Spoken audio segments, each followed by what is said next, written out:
क्या आपको ज्ञात है कि शिक्षक, अध्यापक, उपाध्याय, आचार्य, पंडित व गुरु इत्यादि पर्यायवाची शब्दों का अर्थ कुछ कुछ भिन्नता को भी प्रकट करता है।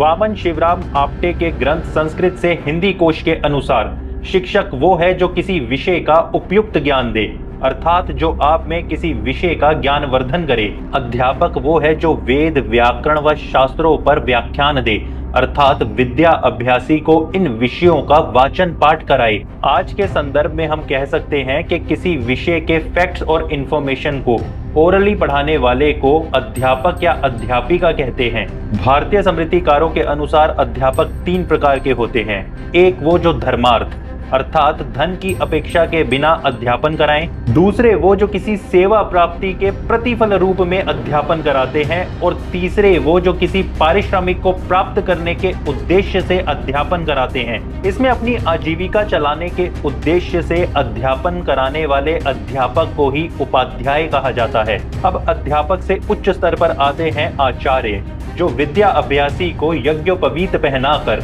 वेद पाठ कौशल में दीक्षित करते हैं। आज के संदर्भ में हम कह सकते हैं कि किसी विशेष स्किल का प्रैक्टिकल अभ्यास द्वारा प्रशिक्षण देने वाला आचार्य कहलाता है। इसके उपरांत आते हैं पंडित, अर्थात किसी विषय पर उपलब्ध ज्ञान को संग्रहित करने वाले, उस पर सूक्ष्म विचार रखने वाले किसी विद्वान या बुद्धिमान पुरुष को पंडित कहते हैं। आज के संदर्भ में किसी विषय के स्कॉलर या रिसर्चर को उस विषय का पंडित कहा जा सकता है। इसके उपरांत आते हैं गुरु।